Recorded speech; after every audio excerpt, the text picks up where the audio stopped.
Esse é o Review Quadriláteros. Eu fui pego de surpresa com o lançamento da Panini em bancas, e digo de surpresa porque eu não tenho acompanhado muito o que ela vai lançar, assim, eu tenho sido meio levado pela surpresa. Eu gosto de chegar às vezes em banca ali, ou ver os lançamentos em algum site e ver assim, poxa, isso aqui eu não estava exatamente sabendo. E isso é péssimo para dizer para alguém que mantém um canal de quadrinhos, mas eu acho que a questão da surpresa é algo que tem sido interessante para mim. E eu me peguei de surpresa com essa edição do Pacificador, Perturbando a Paz. É um personagem que andou aparecendo aí no filme do Esquadrão Suicida e teve aquele seriado bem interessante com John Cena, todas aquelas situações tão inusitadas no seriado, e exatamente por ser um personagem imprevisível, irreverente e interessante é que essa edição aqui, tem até umas páginas e uns pin-ups aqui no final, ela foi escrita por um escritor que se encaixaria perfeitamente no personagem. Ela é uma edição, na verdade, escrita pelo Garth Ennis com desenho do Gary Brown. Falando sobre os desenhos são interessantes, apesar de nada demais, um pouco fora do padrão dos quadrinhos normais de super-heróis hoje em dia,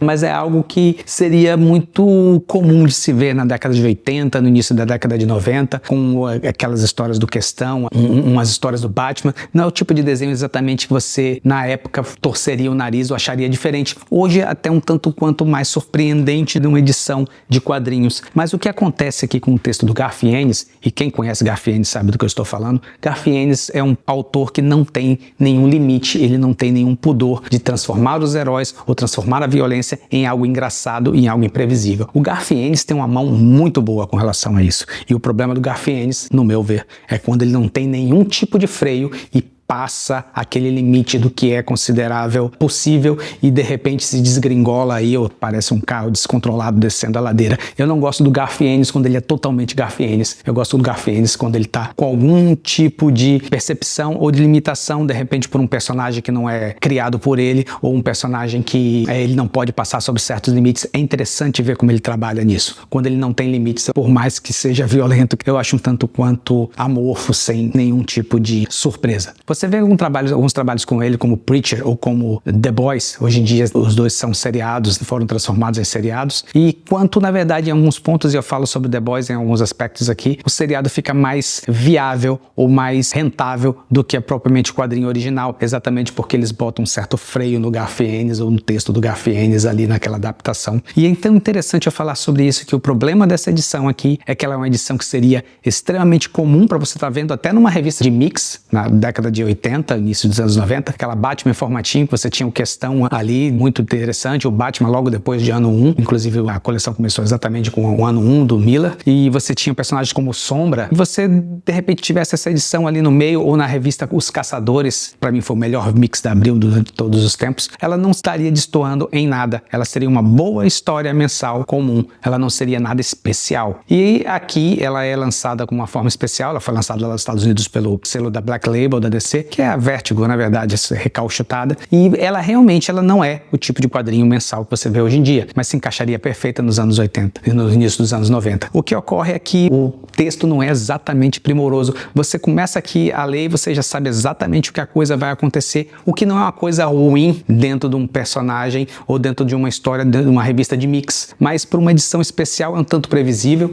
e é estranho eu falar isso, mas o Garth Ennis tem muito mais freios aqui do que eu nunca vi na minha vida. Em certos pontos não parece realmente um texto do Garth Ennis. E você tem uma coisa amorfa se você for analisar como uma edição especial. A Panini fez uma boa edição aqui, ela lançou com uma capa cartonada, um material mais barato, nada de muito específico, de muito caro, mas na verdade para você ver que é uma edição especial, você fica assim, poxa, o que tem realmente de especial? Isso aqui é uma coisa comum. Claro que hoje em dia no formato que a Panini lançou é do formato comum das revistas, nada que destoe muito. Eu apenas esperava mais com um nome como Garth Ennis, com um personagem como Pacificador e com um material que seria da DC Black Label. Mesmo assim, não tira o que é positivo nessa edição. Uma história interessante, uma história divertida, e que se você tiver a oportunidade de ler, você vai acabar, de repente, acredito eu, se divertindo bastante ou gostando bastante, até se transportando um pouquinho, se você ler os quadrinhos nos anos 80 e 90. Só que quando você compara com outros materiais até parecidos do Garth Ennis, como o Justiceiro ou o Soldado Desconhecido pela própria DC, você percebe como, na verdade, o texto não é exatamente a mesma coisa, mas isso, como eu disse, não tira o brilho da edição. Esse foi o Review Quadriláteros. Se você gostou, dê seu like, nos acompanhe. Até a próxima.